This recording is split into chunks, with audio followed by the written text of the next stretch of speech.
ambitieux de la Terre. Rien que ça. Et vous verrez, à travers ce que je vais partager avec vous dans cette vidéo, que je suis loin d'exagérer. En fait, à côté de l'entrepreneur dont je vais vous parler, Steve Jobs, c'est un nain de jardin.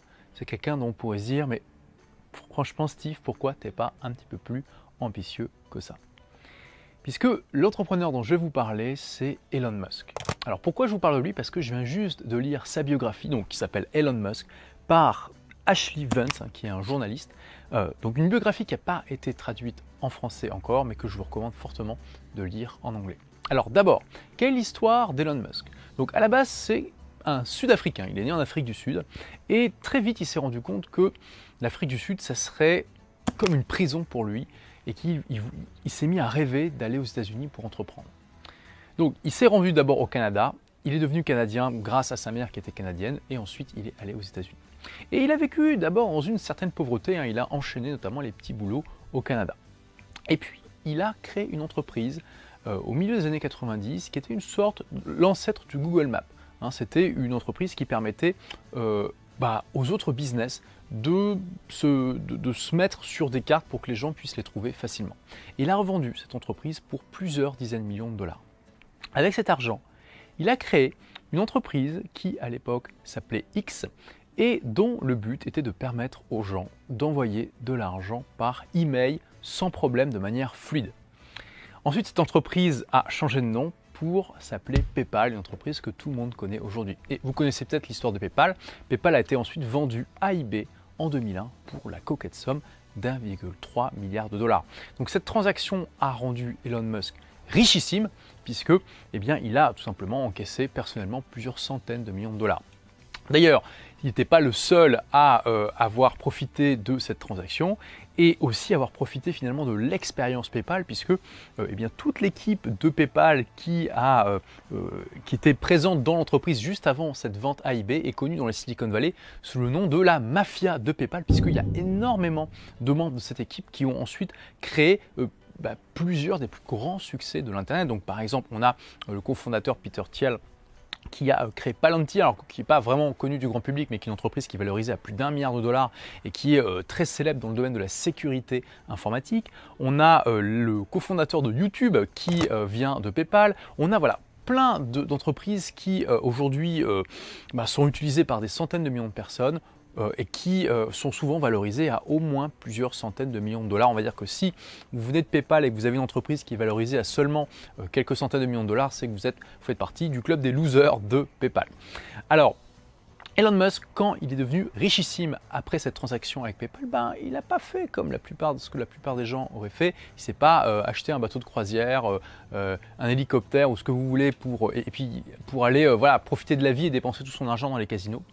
Il a décidé de se lancer dans deux des plus difficiles et importants secteurs du monde aujourd'hui. Parce que Elon Musk, c'est quelqu'un qui depuis tout petit est non seulement un génie, mais qui a une grande vision sur l'avenir de l'humanité. Et quand il s'est rendu compte qu'il n'y a pas grand monde qui était prêt à faire ce qu'il fallait faire pour assurer la survie de l'humanité et se développer, il s'est dit que c'était lui qui allait le faire. Donc quels sont les deux secteurs dans lesquels il s'est investi personnellement et dans lesquels il investit son argent? C'est tout simplement l'énergie, notamment les énergies renouvelables et la conquête spatiale. Parce que Elon Musk est persuadé que pour assurer la survie de l'humanité, il faut remplacer l'essentiel de l'énergie qu'on utilise aujourd'hui par des énergies renouvelables et il est également persuadé qu'on doit absolument quitter le berceau de l'humanité, notamment en colonisant Mars. Donc il a créé ou cofondé, ça dépend un petit peu comment on voit les choses, deux entreprises qui sont encore très peu connues du grand public mais qui vont être amenées à être célèbres dans les années à venir, que sont Tesla et SpaceX. Donc quels sont les objectifs? Et puis il a aussi créé une autre entreprise qui s'appelle SolarCity, j'y reviens juste après. Alors quel est le but de Tesla? Le but de Tesla est de produire en masse des voitures électriques avec une autonomie de plus de 500 km et qui soient à un prix très abordable, au même prix que les voitures à essence, mais qui reviennent beaucoup moins cher et soient extrêmement pratiques à l'usage, de manière à ce que l'usage de la voiture électrique devienne vraiment un phénomène de masse. Donc c'est pas facile. En fait, il a créé la première entreprise automobile rentable de l'histoire des États-Unis depuis 1925. Hein.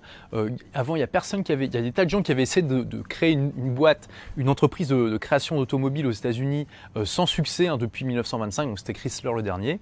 Et au-delà de ça, il a réussi à en faire une boîte rentable de véhicules électriques, puisque toutes les voitures que vend Tesla sont électriques sans aucune exception. Donc, comme c'est très difficile de maîtriser les outils et tous les process nécessaires pour faire une voiture de masse dès le début, il a eu une approche où d'abord il a commencé par produire une voiture de luxe, hein, vraiment pour les gens riches, puisque la voiture coûtait plus de 100 000 $ en petite quantité. Ensuite il a fait une berline haut de gamme, un petit peu moins chère, je crois que c'était 80 000 $, le modèle X, pour voilà, développer encore un peu plus sa gamme. Et l'étape d'après, c'est la voiture à moins de 50 000 $ qui va permettre à beaucoup plus de gens de profiter de cette technologie. Et ça a été un succès phénoménal. Il y a toutes les stars hollywoodiennes, les grands entrepreneurs de la Silicon Valley, etc., qui se sont arrachés ces voitures, qui ont complètement révolutionné en fait la manière dont nous percevons les véhicules électriques, puisque c'est des voitures, tapez Tesla Cars dans Google ou voiture Tesla tout simplement dans Google Images et voyez un petit peu ce que ça donne, c'est juste magnifique. D'ailleurs on affiche une photo juste là. C'est des voitures de sport magnifiques, superbes, qui sont entièrement électriques, qui ont une autonomie de plus de 400 km et qui ont juste un confort et un équipement qui sont inégalés. Je veux dire, les constructeurs automobiles sont toujours en train de se passer en se demandant ce qui s'est passé.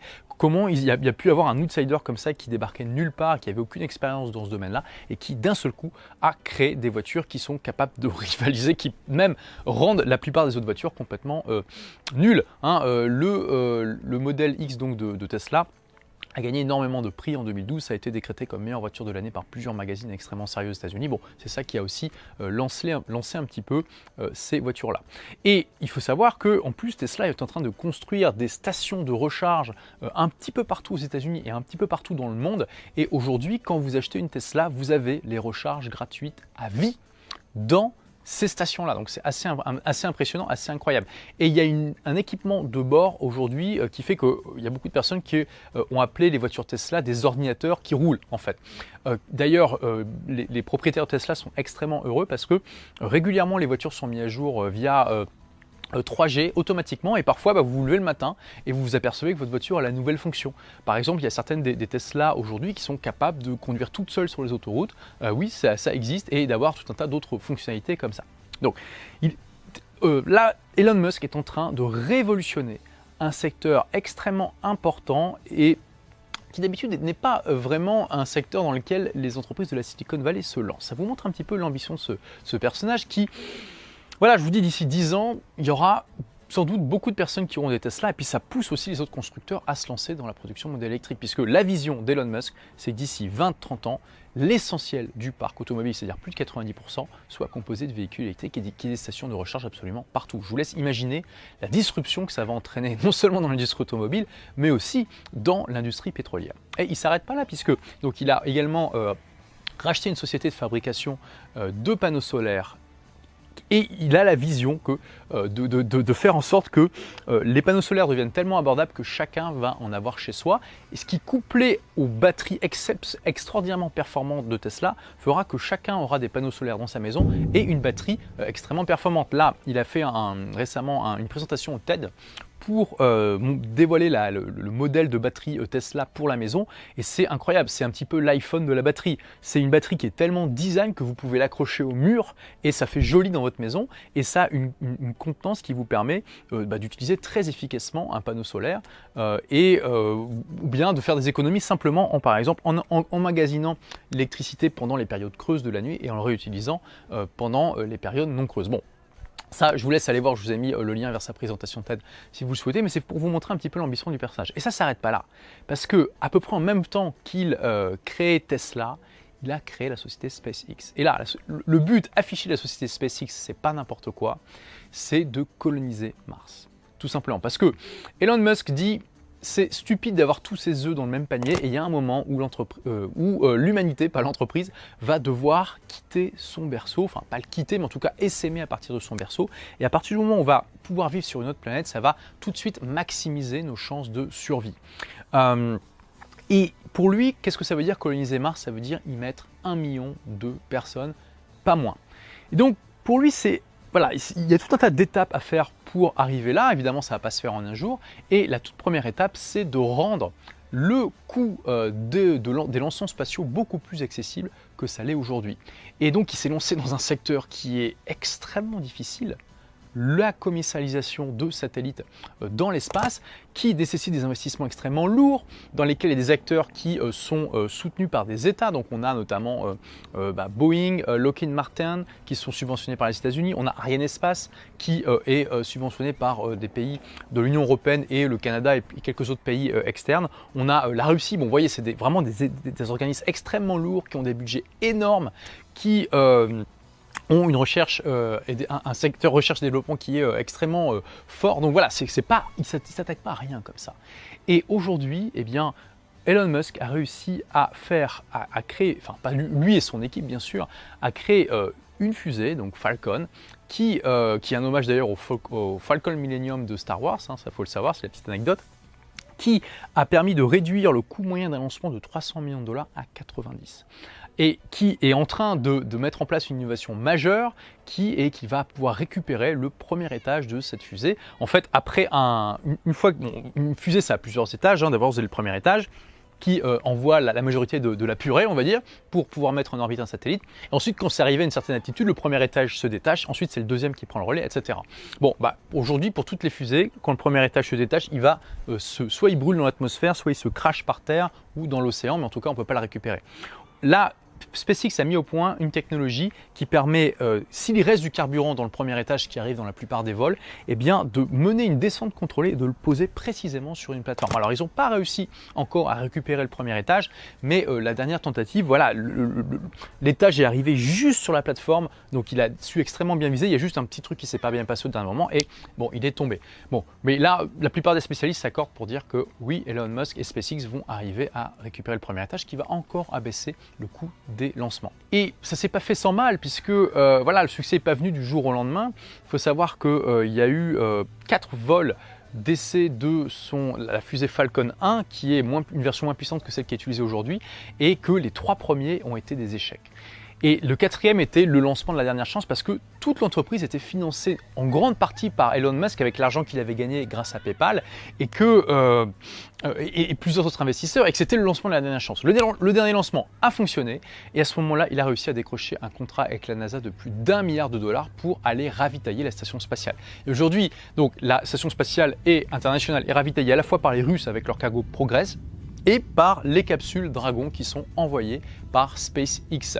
Donc Elon Musk a réussi à créer la toute première société spatiale privée de l'histoire à non seulement avoir envoyé avec succès des charges en orbite, mais aussi à décrocher un contrat avec un gros organisme pour le ravitaillement de la station spatiale. Et aujourd'hui, on considère que voilà, SpaceX c'est un acteur majeur de la conquête spatiale, et il est également un acteur qui disrupte complètement l'industrie parce qu'il y a des coûts d'envoi tellement faibles que tout le monde est en train de flipper complètement. Pareil, c'est exactement comme pour Tesla. Les acteurs en place se demandent comment ce mec a pu débarquer en aussi peu de temps avec un truc qui manifestement est si manifestement supérieur à ce qui existe. Et notamment, il y a Arianespace là qui a commencé à avoir un petit peu peur et a demandé des subventions pour pouvoir développer un programme de recherche pour pouvoir récupérer lui aussi le premier étage des lanceurs Ariane. Donc la prochaine étape pour SpaceX, c'est carrément de créer une fusée qui est capable d'envoyer des hommes dans l'espace. Il faut savoir que les États-Unis n'ont plus aucun moyen, au moment où je fais cette vidéo en 2015, d'envoyer des hommes dans l'espace par eux-mêmes, et ce depuis 2011 et l'arrêt de la navette spatiale, ce qui fait quand même un petit peu mal pour l'orgueil américain et puis aussi leur capacité technique. Là, quand ils ont mis récemment des sanctions financières à la Russie par rapport à ce qu'ils faisaient en Ukraine, il y a le ministre de la Défense russe qui a dit écoutez, du coup, on a vu que les États-Unis ont mis des sanctions sur notre programme spatial. Donc du coup, on se demande comment ils vont aller dans leur station spatiale internationale. Ils vont peut-être utiliser un trampoline. Puisqu'aujourd'hui, le seul moyen d'accès pour des Américains à l'espace et notamment à la station spatiale, c'est d'utiliser les fusées russes. SpaceX, c'est à la fois un acteur qui amène une disruption énorme sur un marché très traditionnel dans lequel il y a des acteurs étatiques que très peu de gens finalement auraient cru possible. Et au-delà de ça, c'est un enjeu aujourd'hui stratégique majeur pour les États-Unis. Donc voilà, Elon Musk, c'est un entrepreneur qui est encore très peu connu du grand public, mais qui va être amené à devenir de plus en plus célèbre. Je pense que même qu'il va pouvoir, un jour, qui va éclipser carrément l'aura de Steve Jobs. Donc voilà, c'est pour ça que je tenais à vous en parler, parce que c'est l'entrepreneur sans doute le plus ambitieux sur la planète aujourd'hui, et c'est vraiment un modèle pour nous tous entrepreneurs. Non seulement à la fois par son ambition et sa capacité à réaliser ce que beaucoup de gens pensent impossible, mais aussi par son éthique finalement et la manière dont il utilise son argent et son temps.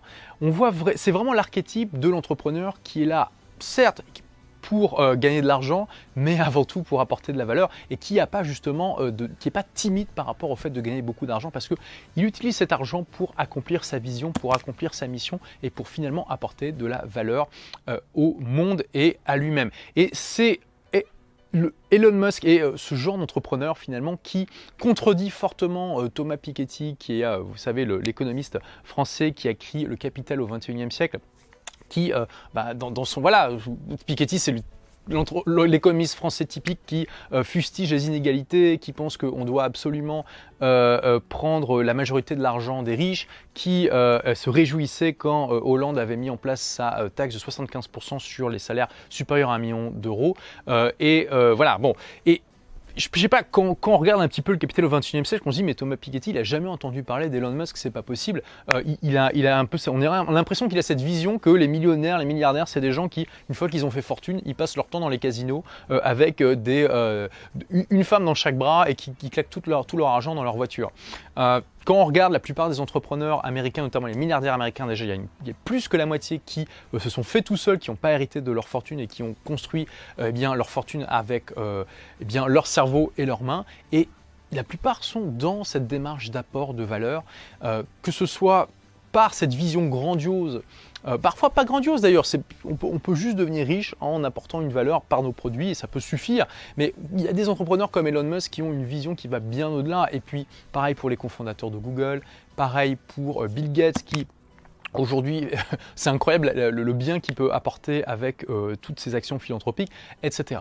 Donc Elon Musk, c'est un entrepreneur dont je tenais à partager l'existence avec vous parce que peut-être que vous n'en avez pas entendu parler, c'est même probable, et c'est un modèle qu'on peut tous regarder avec non seulement de l'admiration, mais aussi en se disant waouh, c'est un modèle de vie intéressant à suivre.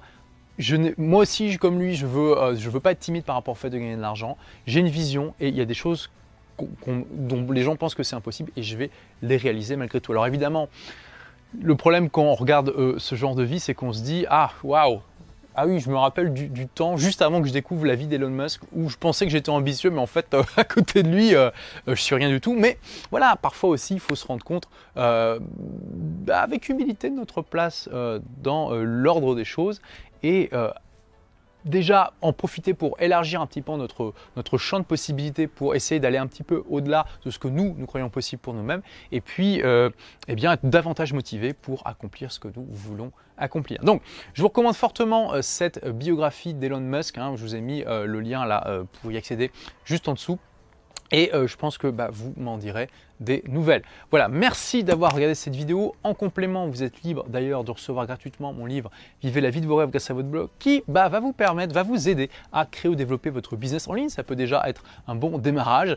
Donc pour le recevoir, vous cliquez sur la couverture qui apparaît en ce moment même sur la vidéo. Vous laissez votre prénom et votre email et je vous envoie le livre immédiatement. Puis cliquez aussi sur le bouton pour s'abonner sur la chaîne. Ça vous permettra de louper aucune des prochaines vidéos puisque la majorité ne sont publiées que sur YouTube.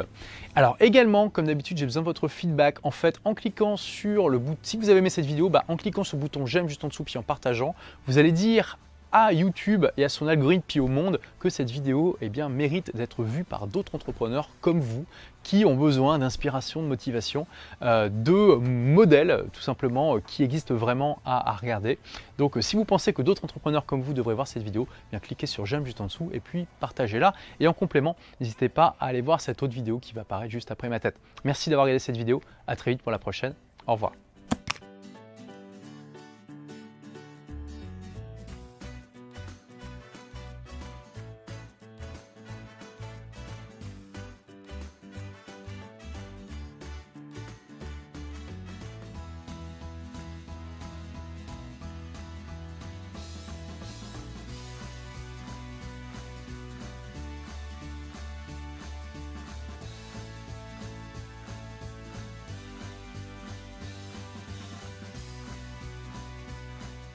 Ensuite, vous avez... Attends, j'avais un truc. Je crois que c'est un insecte ou je sais pas quoi. Rêvé d'aller aux États-Unis pour entreprendre. Donc, il s'est rendu d'abord au Canada. Il est devenu canadien grâce à sa mère qui était canadienne et ensuite il est allé aux États-Unis. Et il a vécu d'abord dans une certaine pauvreté, il a enchaîné notamment les petits boulots au Canada. Et puis il a créé une entreprise au milieu des années 90 qui était une sorte l'ancêtre du Google Maps. C'était une entreprise qui permettait aux autres business de se mettre sur des cartes pour que les gens puissent les trouver facilement. Et il a revendu cette entreprise pour plusieurs dizaines de millions de dollars. Avec cet argent, il a créé une entreprise qui, à l'époque, s'appelait X et dont le but était de permettre aux gens d'envoyer de l'argent par email sans problème, de manière fluide. Ensuite, cette entreprise a changé de nom pour s'appeler PayPal, une entreprise qui est valorisée à plus d'1 milliard de dollars et qui est très célèbre dans le domaine de la sécurité informatique. On a le cofondateur de YouTube qui vient de PayPal. On a plein d'entreprises qui aujourd'hui sont utilisées par des centaines de millions de personnes et qui sont souvent valorisées à au moins plusieurs centaines de millions de dollars. On va dire que si vous venez de PayPal et que vous avez une entreprise qui est valorisée à seulement quelques centaines de millions de dollars, c'est que vous faites partie du club des losers de PayPal. Alors, Elon Musk, quand il est devenu richissime après cette transaction avec PayPal, il n'a pas fait comme ce que la plupart des gens auraient fait. Il ne s'est pas acheté un bateau de croisière, un hélicoptère ou ce que vous voulez pour aller profiter de la vie et dépenser tout son argent dans les casinos. Il a décidé de se lancer dans une entreprise que tout le monde connaît aujourd'hui. Et vous connaissez peut-être l'histoire de PayPal. PayPal a été ensuite vendu à eBay en 2001 pour la coquette somme d'1,3 milliard de dollars. Donc cette transaction a rendu Elon Musk richissime puisque il a tout simplement encaissé personnellement plusieurs centaines de millions de dollars. D'ailleurs, il n'était pas le seul à avoir profité de cette transaction et aussi avoir profité finalement de l'expérience PayPal puisque toute l'équipe de PayPal qui était présente dans l'entreprise juste avant cette vente à eBay est connue dans la Silicon Valley sous le nom de la mafia de PayPal puisqu'il y a énormément de membres de cette équipe qui ont ensuite créé plusieurs des plus grands succès de l'Internet. Donc par exemple, on a le cofondateur Peter Thiel qui a créé Palantir, alors qui n'est pas vraiment connu du grand public, mais qui est une entreprise ambitieuse de la Terre. Rien que ça. Et vous verrez, à travers ce que je vais partager avec vous dans cette vidéo, que je suis loin d'exagérer. En fait, à côté de l'entrepreneur dont je vais vous parler, Steve Jobs, c'est un nain de jardin. C'est quelqu'un dont on pourrait se dire, mais franchement Steve, pourquoi tu n'es pas un petit peu plus ambitieux que ça ? Puisque l'entrepreneur dont je vais vous parler, c'est Elon Musk. Alors pourquoi je vous parle de lui? Parce que je viens juste de lire sa biographie, qui s'appelle Elon Musk, par Ashley Vance, qui est un journaliste. Donc une biographie qui n'a pas été traduite en français encore, mais que je vous recommande fortement de lire en anglais. Alors d'abord, quelle est l'histoire d'Elon Musk? Donc à la base, c'est un Sud-Africain. Il est né en Afrique du Sud et très vite, il s'est rendu compte que l'Afrique du Sud, ça serait comme une prison pour lui. Et qu'il s'est mis à plus difficile et important secteur du monde aujourd'hui. Parce que Elon Musk, c'est quelqu'un qui depuis tout petit est non seulement un génie, mais qui a une grande vision sur l'avenir de l'humanité. Et quand il s'est rendu compte qu'il n'y a pas grand monde qui était prêt à faire ce qu'il fallait faire pour assurer la survie de l'humanité et se développer, il s'est dit que c'était lui qui allait le faire. Donc quels sont les deux secteurs dans lesquels il s'est investi personnellement et dans lesquels il investit son argent? Eh bien, c'est tout simplement l'énergie, notamment les énergies renouvelables et la conquête spatiale. Parce que Elon Musk est persuadé que pour assurer la survie de l'humanité, il faut remplacer l'essentiel de l'énergie qu'on utilise aujourd'hui par des énergies renouvelables et il est également persuadé qu'on doit absolument quitter le